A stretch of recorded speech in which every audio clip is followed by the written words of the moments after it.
Where's the rest of the crew? There's no one here.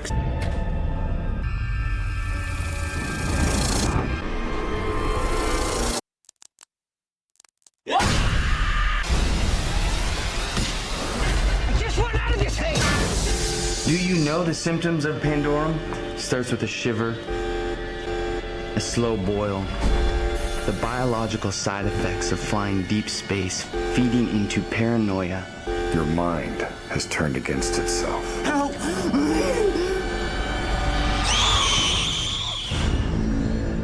Pandorum.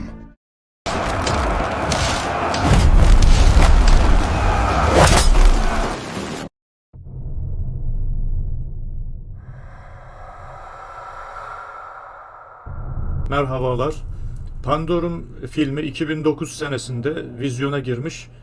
Christian Alvart'ın yönetmenliğini yaptığı, o zamanın ve de tabii Hollywood'da aslında tüm zamanların popülariteden düşürmek pek istemediği uzay temalı, bilim kurgu temalı filmlerinden. Bu film pek çok Hollywood filminin bünyesinde barındırdığı temaları içeren, daha doğrusu bilerek o temaların işaret edilmiş olduğu ve bize de tabii burada iki detayın kritiğini yapma fırsatı, imkanı veren bir film.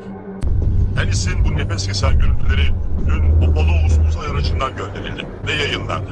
Bu görüntüler uzay aracının bilinen tek dünya benzeri gezegenin yörüngesine girişi sırasında çekildi. Bütün dünya insanları uzay aracının uzaya gönderilişini ve en iyimser beklentileri bile aşan verilerin aktarımını izliyor. Bu gezegen aşırı karmaşık ve bir araya gelmesi çok zor olan yaşam koşullarını karşılayacak mı? Uzay aracı gezegene 6 gün önce iniş yaptı. Birkaç saniye içinde varması beklenen ilk veri aktarımını gönderiyor. 147, rota belirlendi. Sıcaklık 36,59 derecede sabit. İşareti verdiğimde sondaya başla. Bayanlar baylar, bütün insanlık için eşi görülmemiş bir an. Bunu görüyor musunuz? İlk bulgu beklediğimiz şekilde. Hala doğrulanması gerekiyor ancak görünüşe bakılırsa burada bir tür bitki yaşamı mevcut. Aman tanrım. Denizde yaşam izleri. Gezegende yaşam bulunur. Yaşam ortamına ilişkin bulgular elde edildi. Oraya insan göndermek artık an meselesi. Yok, dünyaya çok benzeyen bir gezegen bulmuşlar da 36 derecede sıcaklık stabilmiş, su belirtileri varmış, yok bitki bulmuşlar. Arada böyle denemeler yapıyor tabii NASA. Şimdi bu filmde de dünyadaki çoğu insanın armut gibi televizyona bakıp NASA'nın yumurtladığı bir takım haberlere bakışımızı aslında Pandorum filmindeki bu çocuk temsil ediyor. Yani başrol oyuncusunun çocukluğu, burada bir flashback sahnesi. Ailesiyle birlikte televizyon izlerken işte dünyanın kaynakları tükenmiş en sonunda. Bu arada araştırma, uzay, astronomi çalışmaları hızla devam ederken bir gün NASA benzeri bir kuruluş dünyaya çok benzeyen şartlar olan bir gezegen tırnak içinde keşfediyor. Bunun haberini veriyor. Tabii insanlar da artık yavaş yavaş oraya taşınmaya başlayacaklar.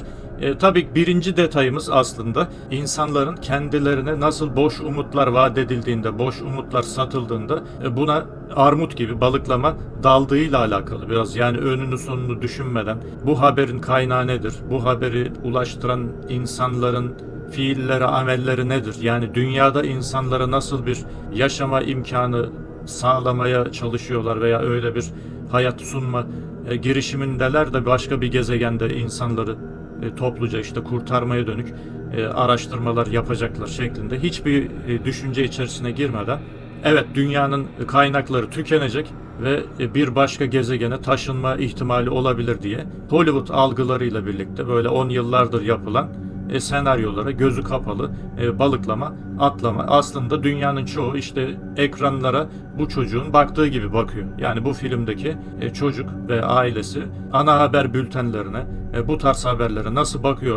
nasıl bakıyorlar aslında onu temsil ediyor bu sahne bir nevi. Sizin sıksanız uykuları çıkardığınız takdirde, yani uyuduğunuz vakitleri saymazsak 30-40 sene yaşayacağınız bir dünya hayatında, daha doğrusu bu alemde size umut satıyorlar. Size boş umutlar satıyorlar.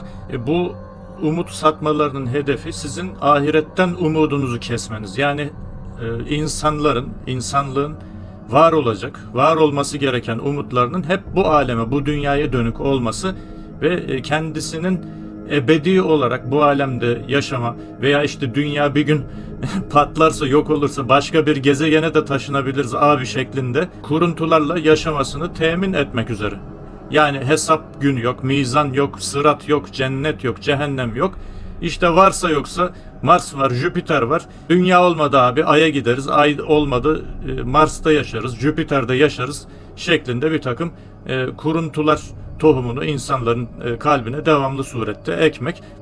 Allah yok, kitap yok, rasuller gelmedi, sevap yok, günah yok şeklinde tamamen materyalist, makyavelist hayat tarzları inşa etmek bir yandan. Takip edenler hatırlayacaktır. Kur'an-ı Kerim Dünya Düz Diyor mu isimli kaydımızda yeryüzünün bir tane olduğu, yani insanoğlunun yaşaması için tek bir dünya yaratıldığı malumatını Kur'an-ı Kerim'den sayısız ayet-i kerimeleri misal getirmek suretiyle size nakletmiştik. Yani gezegen tabirinin türetilmesi bile bir algı oyunu. Yani üzerinde gezilecek, koşulacak, yenilip içilecek bir küre ya da kara parçası, kara parçaları var. Dünyadan başka böyle yerler de var demek için insanların kulağına bu yönde su kaçırmak için üretilmiş uydurma bir tabir. Yani planet, gezegen tabiri. Aslında bir tane yeryüzü, bir tane dünya var. Bu da son bulunca zaten kıyamet kopmuş oluyor. Yine Kur'an-ı Kerim'de sayısız ayette buna işaret edilir. Bizden geriye sadece siz kaldınız. Bol şans. Tanrı sizi korusun. Ve yolunuz açık olsun. Dünya... Yok mu oldu? Ortadan kalktı. Sistemden tarama yaptırdık ama yerinde yoktu. Bir gün içinde hiçbir şey kalmamıştı.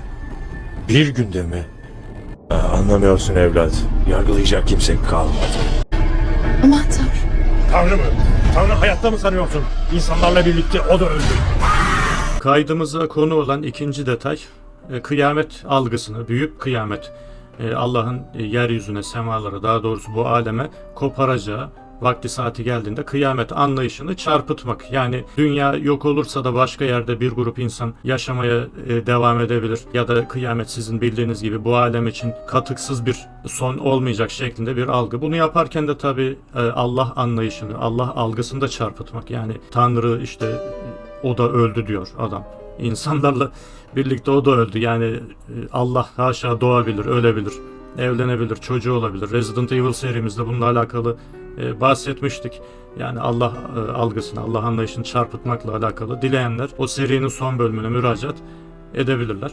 Kur'an-ı Kerim'de Zülkarneyn Aleyhisselam'ın kıssası bölümünde anlatılan, isimleri verilen Yecüc ve Mecüc kavimleri, biliyorsunuz kıyamet alametlerinin büyüklerinden, dahası gayrimetlu vahiy yoluyla, yani sahih hadisi şeriflerle bize malumatı verilen topluluğun yeryüzünü sarması tematiğine dayalı böyle kıyamet senaryoları içeren filmlerde Hollywood bunları kullanıyor filmlerinde. Yecüc ve Mecüc haberlerinde bize tasvir edilen bir takım malumata binaen bu toplulukların işte görünüşleri, laftan sözden anlamayan adeta yamyamvari bir yaratık mahluk olduklarına dair haberlerden yola çıkarak tasvirler genelde birbirine benziyor zaten, böyle toprağın altında uzun seneler yaşadıklarını düşünecek olursak bu zamana kadar kıyamete yakın Sedd'in açılıp en sonunda güneş gören bir ortama, yeryüzünün üstüne çıkacaklarını göz önünde bulundurduğumuzda yaklaşık olarak bu şekilde görünmeli diye düşünüyorlar ve bize böyle aktarıyorlar. Bir de tabii ki kıyamet senaryosu kurgularının kuvvet kazanması için, yani insanları evet böyle bir kıyameti biz de biliyoruz, biz de bundan haberdarız demek için Yecüc ve Mecüc anlatılarından faydalanıyorlar, istifade ediyorlar. Burada da her ne kadar uzay temalı bir film de olsa veya çarpık bir kıyamet anlayışı da olsa görüyoruz ki aslında mukaddes sayılan metinlerden, ayet-i kerimelerden habersiz değiller. Hatta onları temele alarak, yani hakikatten yola çıkarak bir çarpıtma, bir kurgu yapıyorlar diyebiliriz. Tabii bu noktada şunu söylemekte fayda var. Filmi izlemeyip de henüz izlemek isteyenleriniz için isterseniz burada bırakıp evvela filmi seyredip daha sonra bizim kaydımızı izlemeye devam edebilirsiniz veya baştan izleyebilirsiniz bizim kaydımızı. O noktada yani muhtevayla alakalı bir takım şeyleri söyleyeceğimiz zaten alışkın olanlar, takipçilerimiz biliyorlar artık. Spoiler denen şeyler dönüyor yani anlattıklarımız içerisinde.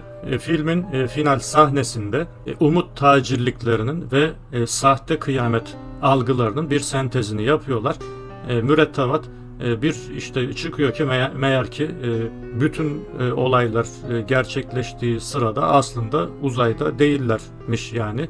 Başka bir tırnak içinde gezegendelermiş. Yani bunu anlıyorlar. Dünya yok oldu, patladı, infilak etti.